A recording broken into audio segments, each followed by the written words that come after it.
Hi, and welcome to another episode of Can't Stop the Growth. I'm your host, Chad Peterman, and today we are going to jump into some audio from one of our Future Leaders series meetings here at Peterman Heating, Cooling, and Plumbing, and we are going to talk a little bit about a principle that I came across not too long ago when I heard the author of this book, Mel Robbins, speak, and then proceeded to get her book and read about her principle of 5, 4, 3, 2, 1 ACT. To me, it is paid huge dividends in my personal and professional life when it comes to getting stuff done. So we all set goals and all want to achieve them, but sometimes getting started is sometimes the most difficult part. What Mel talks about is really a simple tool, but it yields really powerful results. So we'll jump right into that audio.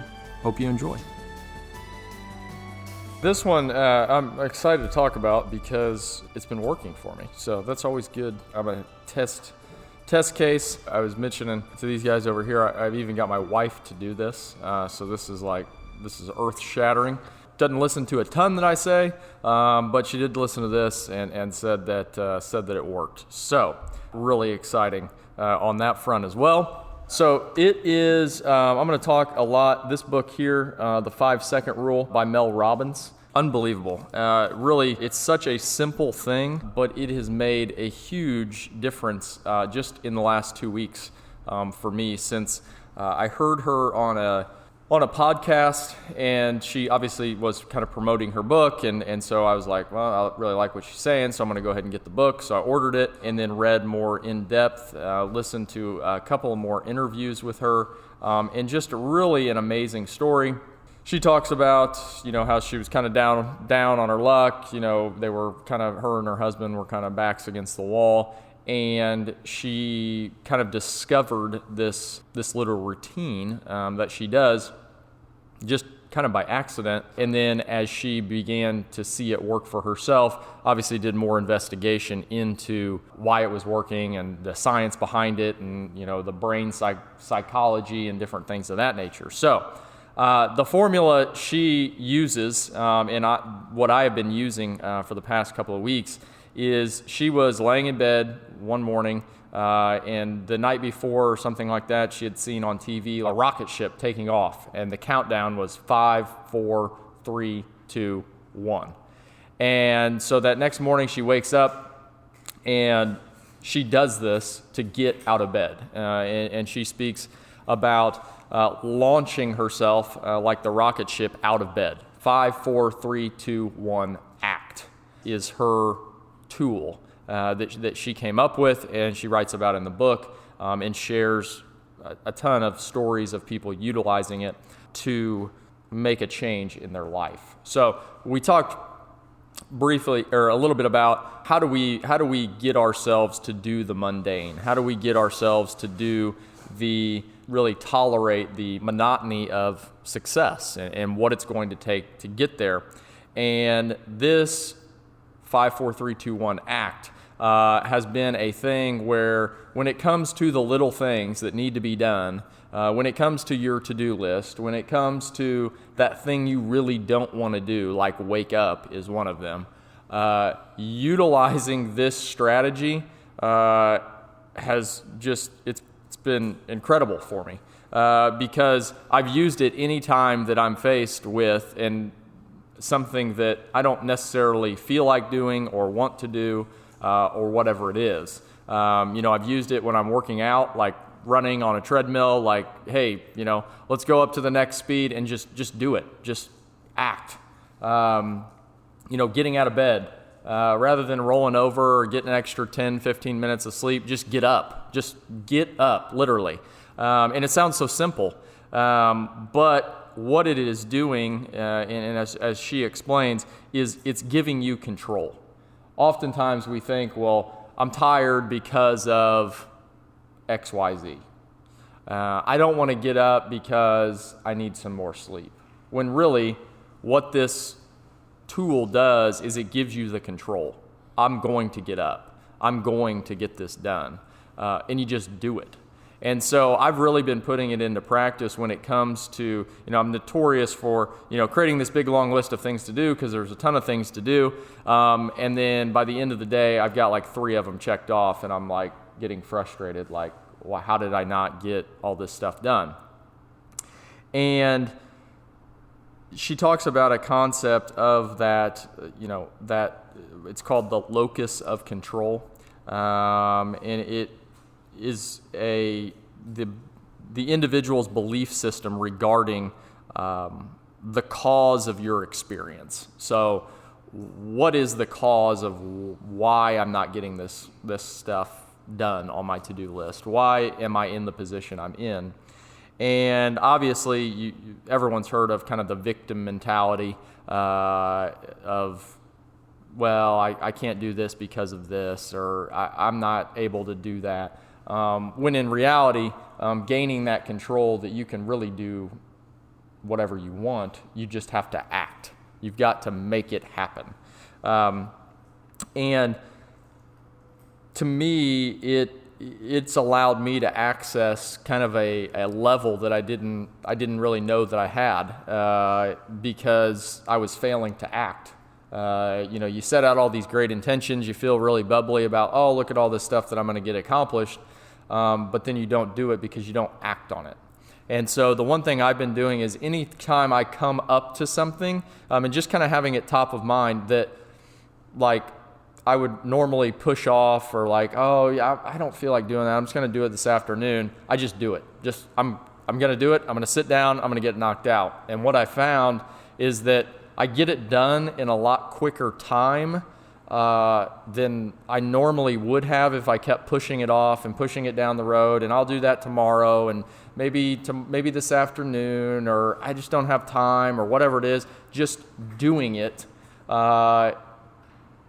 The momentum that you create is remarkable. You literally get it done, and you're like, all right, what's the next thing? And it just kind of starts to snowball. And that's really what it's done these last 2 weeks for me, ever since reading the book, is just applying this principle literally to everything that I do. The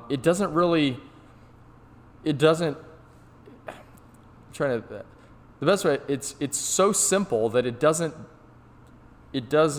take away from anything that I would normally do. I'm just doing a whole hell of a lot more, which is great, and just moving very, very quickly. And what do we need to get done? Okay, let's do it.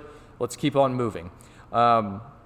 And it goes back to that principle of the brain is there to protect you. So anytime I find myself telling, I just need to roll over, I don't want to do it, I just want to push it off because I'm comfortable not doing it. I'm comfortable not doing the thing that I need to do to move forward. I think about this with technicians. We've sat in a lot of one-on-ones this week and last week, and working with guys on kind of breaking through and figuring out where they need to be and what they can do to be better technicians for the customer. And the thing that I keep thinking is just you have to act. We can sit here and talk about it and be about it, and I'm going to do this and I need to learn about this. Like, you just need to do it. Like, if you're not good at having these conversations, just go have one and just keep doing it. Have the conversation with the first customer you meet, have it with the second, the third, the fourth, and then when you get into tomorrow, do it again and again and again.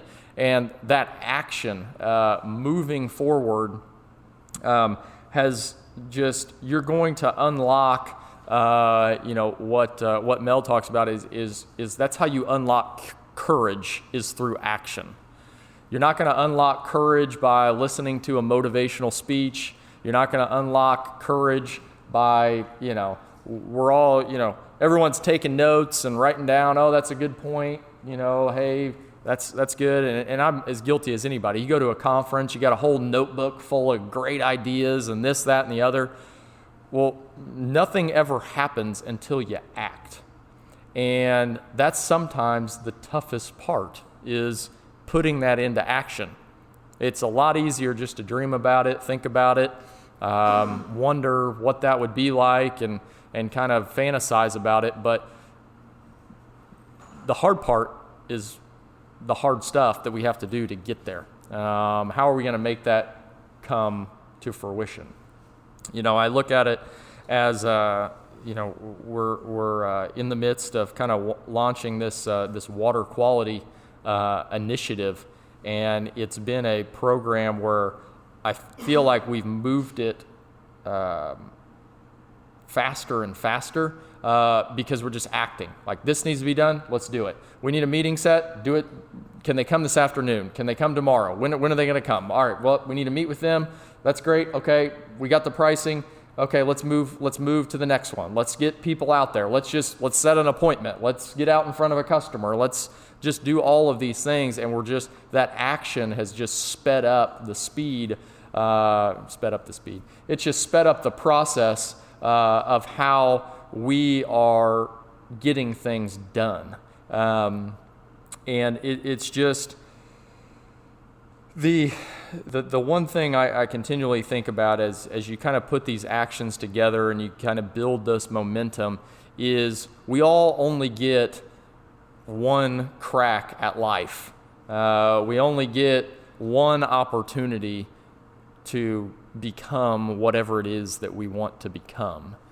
And we're going to become that person through action.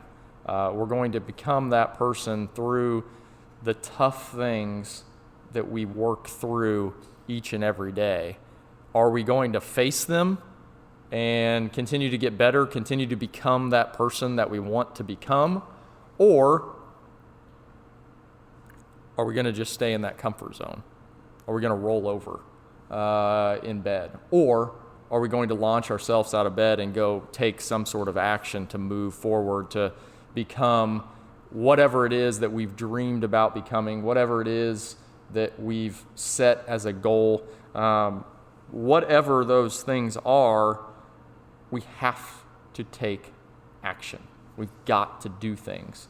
And when we don't, when we just stand by and make to-do lists that never get done, or set these really high goals and aren't willing to put in the work, we're going to be left with regret. I've heard multiple times on different things, podcasts and in books and different places. If you go to kind of one of the assisted living facilities and different stuff like that, most of the older people that you talk to, their biggest thing and their biggest warning to younger people is regret. Things that they didn't do or things that they wish they would have done. And the best part is you can start taking action today, immediately, on what it is that you want to accomplish. And that's the only way you're going to get there. And I find this principle she teaches has really, really helped me because it's simple. It's not, you don't have to live your life any differently. You don't have to become a different person. The cool part is that you will become a different person by using it. You will become a person of action. You will become a person that displays courage in every instance because you're not afraid to go do the tough stuff. You're not afraid to get in there and put in the work.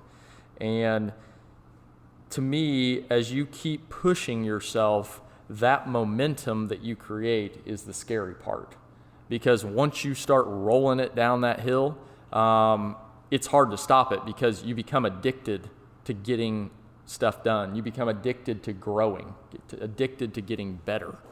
And when you can do that, then your brain starts to process that as that is the pleasure.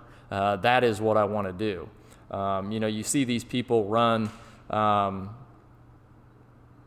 these, long distance races and stuff like that. And that's something that I can't fathom. And you start to think and boil it down to this. They're just taking action. It is amazing what you can accomplish when you just act, when you just put one foot in front of the other. So when a couple days a week, I do a workout that's like sprint interval training. So it's you jog for like a minute and a half, and then you sprint for 30 seconds, and then you jog for a minute and a half, and you sprint for 30 seconds. And you do like eight reps of this stuff. And if you want to get sweating quickly, and you've only got about 20, 30 minutes to do it, it'll get your heart rate going like this. It's a really good workout. But the thing that I've really worked on and utilized this principle on is the funny part of everyone's reached that point in a workout when you're like, I'm done, especially in running. So it's like, okay, I think I've reached the limit. My legs can't carry me any further. And in these sprint workouts, I mean, you get to sprint 6, 7, and 8, and you're pushing yourself enough, your legs feel like they're about ready to fall off. And you have to, and so I've used this rule, and so you'll look at the clock and you've got 30 seconds and it's, okay, I need to win 5 seconds. Just need to win the next 5 seconds. So you're running and you win 5 seconds. And then it's, okay, I need to win 5 more, and then 5 more, and then 5 more, and then 5 more. And then all of a sudden you've won 30 seconds and you beat that sprint. And so you think back and it's like, if I wouldn't have taken that particular mindset into it, I may have just quit. There was an opportunity when I can easily just step off the treadmill, or I can keep going. And there's that time when you want to step off, it's that I can't go anymore. But what I found out is, yes, you can. You can keep going. You've got to overcome your brain. That's what's stopping. It's not my legs hurting. It's not my arms hurting. It's my brain telling me that this is too hard. You're not going to be able to do this. Stay comfortable. Don't push through. And just taking action, just moving forward, when you push through that, it's like, oh, well, next time I probably won't come up to that point and say, I can't do this, because I'd be lying. I already did it. And it's just, it's extremely powerful. So I do a lot of kind of, and I know that's extremely nerdy to do like mental training on a treadmill, but it really is like training. Like, how far can I push myself? How far can I move the needle? And I think that we'll all surprise ourselves with how far you can actually go. And that links back to having those big goals of what is possible. Well, it's possible. You just got to put one foot in front of the other, or just do that thing that you may not want to do, that may look impossible, but it all starts with one simple step, one simple action that's going to continue to propel you down that path.